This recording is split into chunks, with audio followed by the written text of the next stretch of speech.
Hi everyone, my name is Tatiana Alvarez Thomas, and this is my part of the presentation on binge eating disorder. So, first off, what is binge eating disorder? Well, binge eating disorder is a form of a compulsive eating disorder where an individual will eat large amounts of food while feeling a lack of control and an inability to stop. The key feature about binge eating is, according to the DSM-5, is the recurrent episodes of binging that can happen on average at least once per week for 3 months. Um, it's a large amount of food consumed in a short period of time. The person will feel a sense of lack of control and inability to stop. And there's a manifestation can occur starting around late teens to early adulthood. But binge eating can also manifest in older adults. And it normally occurs in people who are normal, overweight, and obese. So it affects a little bit of everybody. Um, it oftentimes causes people who have binge eating disorder to feel guilt, disgust, and depression. They also can feel distressed because they will a lot of times want to stop, but they're just not able to. A lot of people automatically associate binge eating with overweight or obese people, but binge eating disorder is definitely different from obesity because people who are obese do not necessarily engage in recurrent binge eating. Binge eating disorder is just very distinct from obesity, and it's very important to note that. So I talked for a second about something called binge eating episode.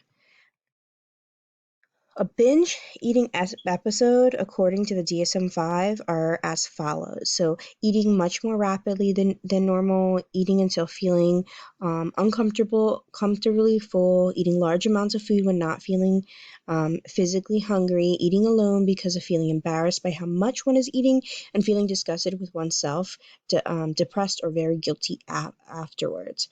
So, when we're talking about the short time frame, eating a large amount of food in a short time frame, we're talking about a 2 hour window, and that's pretty much the definition there. Um, and it's definitely a lot larger of an amount than most people would be able to eat in a similar period of time under the same circumstances. So it's definitely a marked difference than normal eating.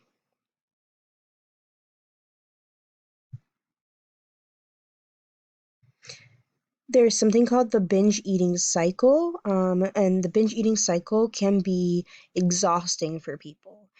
People can go for days or even sometimes weeks without having a specific binge eating episode, and then out of nowhere, they can be triggered by something in their environment or internally, and they're back to the cycle of eating to excess and just feeling out of control. And afterward, again, they're normally feeling a lot of guilt, shame, and regret. Binge eating can be a coping mechanism for a lot of people.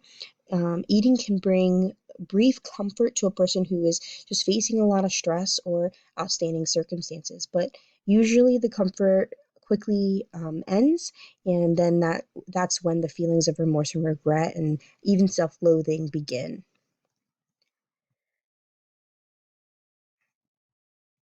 I would like to note that according to the DSM-5, an average of 1.6% of adult females and 0.8% of adult males in the United States suffer from binge eating disorder, and binge eating is more common among female whites and those who are actively seeking weight loss treatment.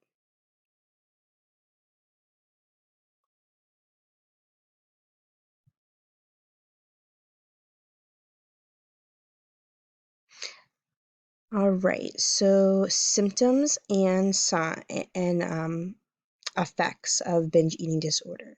So there can be a lot of effects of binge eating disorder. Obviously, binge eating can be really hard on your body, and a lot of it does have to do with different weight things. But one thing that I would like to point out is the fact that a lot of times when people are binge eating, it's not necessarily healthy things. A lot of times it's the quote naughty foods or the bad foods that people are binge eating, or the forbidden foods is something that I saw, a term that I saw used in some of the videos or the readings that I did.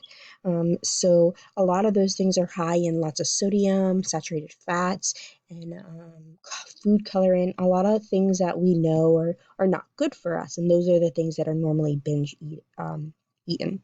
So with that, binge eating often leads to major medical problems such as the ones listed. There are also behavior symptoms. Um, Inability to control what they're eating is a huge one, and not having a set meal time is something that really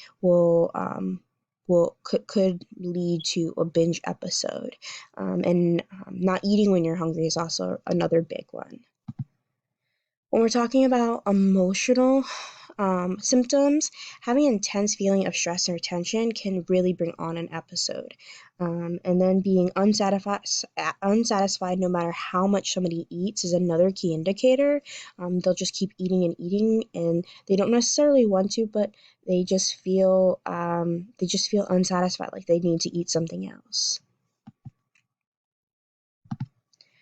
So causes. There is a little known um, There's little known about how binge eating is caused. Binge eating is a disorder that normally begins, like we talked about, in adolescence or young adulthood, but can develop later in adulthood. Binge eating disorder appears to run in families, which may reflect genetic influences, and binge eating can be associated with high levels of significant psychiatric comorbidity that is comparable to that of bulimia nervosa and anorexia nervosa. The most common disorders that are linked to this is bipolar disorder, depressive disorders, anxiety disorders, and sometimes to a lesser degree, substance use disorders. And the psychiatric comorbidity is linked to the severity of the binge eating, not necessarily to the degree of obesity, according to the DSM-5. Um, there are treatment options for people out there who are suffering from binge eating disorder. I'm not going to talk a lot about that, but I do want to point out that there are options, and that treatment depends on the cause of your binge eating and the severity of the eating disorder.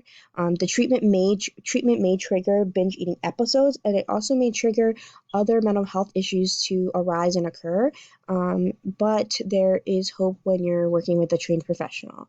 Multiple therapy methods are used, just like the ones that are listed on the slide there, and there has been varied degree of success with all of them, but all of them seem to work in some way. So there is available treatment. At the end of the show, you will see resources and references that can be used if you want to look more into this.